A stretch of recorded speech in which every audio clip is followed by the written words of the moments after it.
کھانے میں بال نکلنے کا کیا مطلب ہے؟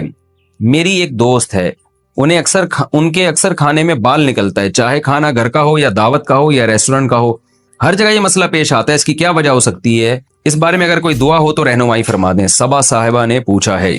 آپ کی دوست جو ہے نا، ان کو بتا دیں کہ یہ کوئی مسئلہ نہیں ہے، یا تو ان کے اپنے بال بہت کمزور ہیں، وہ اس میں گر رہے ہیں، یا کوئی باورچی ایسا ہے جو سر پہ کیپ پہنے بغیر نماز کھانا بنا رہا ہے، اس کے بال گر رہے ہیں، یا یہ کہ کچھ بھی نہیں ہے تو پھر انہیں کی آنکھ میں خدا نخواستہ معذرت کے ساتھ کہیں بال تو نہیں ہے جو ان کو ہر جگہ نظر آ رہا ہے۔ تو ایسا کچھ بھی نہیں ہے، کھانے میں بال اگر ان کے نکل رہے ہیں تو کھانا گندا ہونے کی علامت ہے کہ کوئی کہیں سے بال گر رہے ہیں اس کے اندر، یا ان کی نظر بہت تیز ہے، وہ بال جو عام لوگوں کو نظر نہیں آتا ان کو نظر آ رہا ہے، تو بس بال نکلا کرے تو باورچی سے جا کے پوچھا کریں بھائی صفائی کا خیال کرو، اور یہ کیا کر رہے ہو، تمہارے بال کیوں گر رہے ہیں اس کے اندر، یا یہ کھاتے ہوئے ان کے اپنے نہ گر رہے ہوں کہیں، اور کوئی جادو جن ٹونا وونا یہ سب یہ جو ہے نا اس کے نام پہ روحانی علاج والے ان کو الو بنائیں گے اور اب ان کی دکانیں چلیں گی۔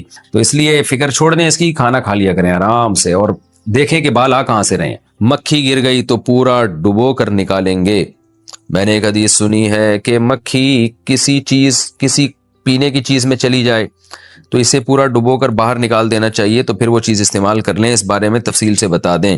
راشد صاحب انڈیا سے۔ جی صحیح حدیث ہے، نبی صلی اللہ علیہ وسلم نے فرمایا کسی کے کھانے میں اگر مکھی گر جائے تو اسے مکمل ڈبو کے باہر نکال دے، کیونکہ اس کے ایک پر میں بیماری ہے تو دوسرے پر میں شفا ہے، تو یہ جائز ہے، اگر گر جائے تو اس کو ڈبو کے باہر نکال کے پھینک سکتے ہیں۔ اب اس میں پھر علماء نے بحث کی ہے کہ جسمانی شفا ہے یا مادی شفا ہے، یعنی روحانی شفا ہے یا مادی شفا ہے۔ بعض نے کہا اس سے تکبر ختم کرنے کے لیے کہا گیا، یہ واللہ عالم، اب یہ تو قیامت کے دن ہی پتہ چلے گا۔ تو خلاصہ بہرحال حدیث کا یہی ہے کہ اس عمل میں کوئی حرج نہیں ہے، لیکن یہ چیزیں ایسی نہیں ہے کہ ان پر عمل کرنا واجب ہو۔ حدیث میں اباحت ہے، اباحت یعنی امر اباحت کے لیے کہ یہ جائز ہے، یعنی کھانا اس سے ناپاک نہیں ہوگا، کیونکہ اس کا امکان تھا نا کہ مکھی گر گئی تو پتہ نہیں کھانا ناپاک تو نہیں ہو گیا، تو اس سے ناپاک نہیں ہوتا، بلکہ آپ اس کو ڈبو کے باہر نکال کے پھینک دیں آپ۔ تو نبی نے جو فرمایا شفا ہے تو شفا ملے گی، اب چاہے وہ مادی ہو چاہے وہ روحانی ہو۔ لیکن اگر کسی کی طبیعت میں بہت زیادہ گراوٹ ہے، یا کھانا اتنا تیز گرم ہے کہ مکھی گر کے وہ پگھل گئی اندر، اس کی علائش نکل جاتی ہے، تو پھر یہ عمل ٹھیک نہیں ہے، کیونکہ حدیث میں جس کھانے کا تذکرہ ہے وہ تو نارمل کھانا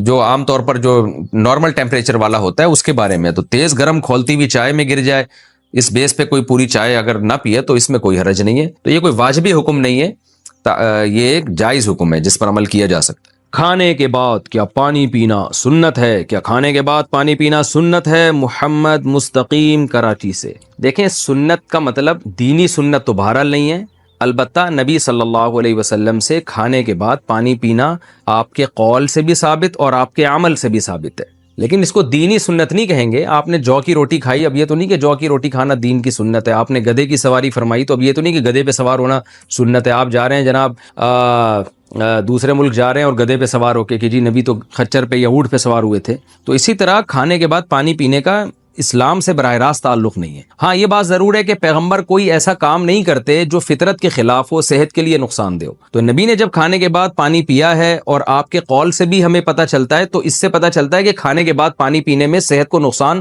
ہو نہیں سکتا، کیونکہ پیغمبر نیچر کے خلاف کبھی نہیں چلتے۔ پہلے تو میں بتاتا ہوں کہ قول کیا ہے اور نبی کا عمل کیا ہے۔ صحیح حدیث سے ثابت ہے، آپ صلی اللہ علیہ وسلم نے شدید بھوک میں کھجوریں کھائیں اور اس کے بعد پانی پیا کنویں کا تازہ، اور پھر فرمایا کہ ہم سے ان نعمتوں کے بارے میں قیامت میں سوال ہوگا۔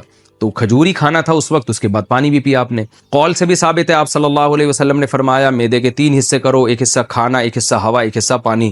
تو پتہ چلا یہ کھانا ہوا پانی تینوں ساتھ ساتھ ہی ہیں، تبھی تو 3 حصے کرنے کا حکم دیا ہے۔ تو یہ قول ہے جس سے پتہ چل رہا ہے کھانا پانی ساتھ ساتھ ہے۔ قرآن سے بھی اشارہ ملتا ہے کلو وشربو، کھاؤ اور پیو۔ تو بظاہر یعنی 100% تو نہیں، اشارہ بہرحال مل رہا ہے، لیکن یہ جو حدیث میں ہے نا کہ ایک حصہ کھانا، ایک حصہ پانی، ایک حصہ ہوا، اسی سے یہ بھی بات ثابت ہوتی ہے کہ نبی نے جو کھانے کے بعد پانی پیا ہے، یا اس حدیث سے پتہ چلتا ہے یہ جب ہے جب کھانا 1/3 کھایا جائے، اور 1/3 سانس کے لیے جگہ چھوڑی جائے، اور 1/3 پانی کے لیے۔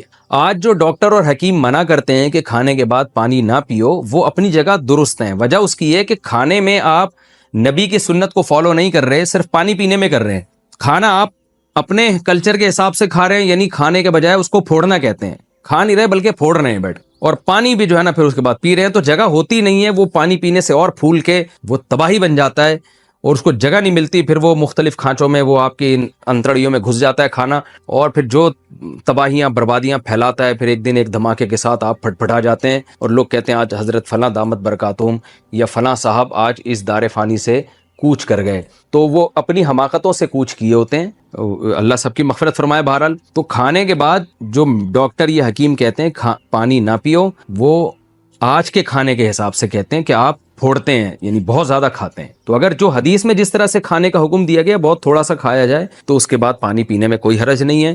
ہم نے دیکھا ہے بہت سے حضرات کو کھانا کھا کے پانی پیتے ہیں اور بڑی لمبی عمریں ان کی، نہ ان کو بدہضمی ہوتی ہے اور کھانے کے بعد ہی پانی کا اصل مزہ بھی آتا ہے۔ لیکن بہرحال آپ یہ رسک نہ لیں، کھانا کھائیں اور پانی 2 گھنٹے بعد 3 گھنٹے بعد پئیں، اس سے ہضم اچھا ہوگا، کیونکہ آج وہ سنت کے مطابق کھانا بہت کم بھی کھا نہیں سکتے اتنا تھوڑا، آج کل لوگ وہ عادتیں خراب ہو گئیں۔ اچھا، اس میں ایک میڈیکل سائنس کی بات ہے، وہ اس کا شریعت سے تعلق نہیں ہے، کہ جن کا وزن بہت زیادہ ہے نا، وہ کھانے کے بعد اگر پانی پئیں تو گرم پانی پئیں، بوائل، یعنی گرم سے مراد ٹیمپریچر ہو، قہوے والا پانی نہیں ہوتا، ایک کپ جیسے قہوے کی طرح، چائے کی طرح اس گرم پانی کو پی لے۔ تو تجربہ ہے، مشاہدہ ہے، تجربہ بھی دوسروں پہ ہی ہے لیکن خود بھی ہے کہ اگر آپ یہ کریں گے تو وہ ہضم اچھا ہوتا ہے اس سے اور ویٹ نہیں بڑھتا۔ تو اگر پانی پینا ہی ہو آپ نے تو یعنی گرم پانی پی لیا کریں، اس سے ویٹ نہیں بڑھے گا۔ لیکن یہ باریک لوگوں کے لیے نہیں ہے، دبلے لوگوں کے لیے نہیں ہے، یہ موٹے لوگوں کے لیے، جہاں تک ٹوٹی پھوٹی میری تحقیق ہے۔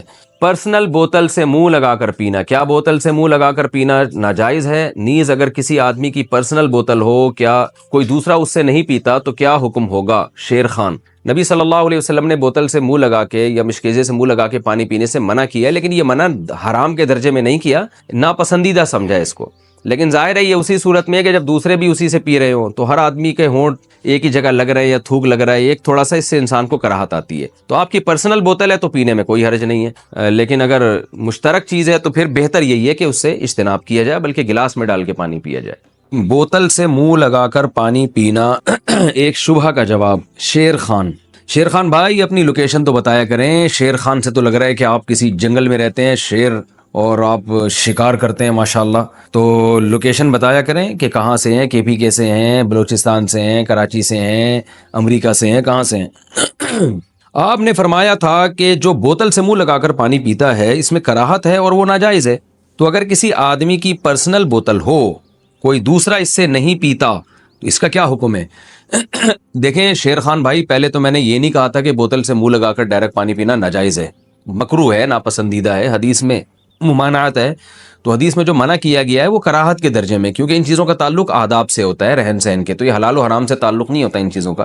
تو وہ منع کیوں کیا نبی صلی اللہ علیہ وسلم نے، یعنی ناپسند کیوں کیا؟ اس کی وجہ یہی ہے کہ ظاہر ہے ایک ہی بوتل سے دوسرا آدمی کو کراہت آ سکتی ہے، آپ کا تھوک اس میں جا سکتا ہے وغیرہ وغیرہ۔ تو اگر آپ کی اپنی پرسنل بوتل ہے تو پھر میرا خیال ہے اس میں کوئی کراہت نہیں ہونی چاہیے، کوئی دوسرا اسے استعمال نہیں کر رہا ہے تو ٹھیک ہے، جائز ہے، جائز وہ بھی ہے، لیکن یہ اس میں کراہت اور کم ہو جائے گی۔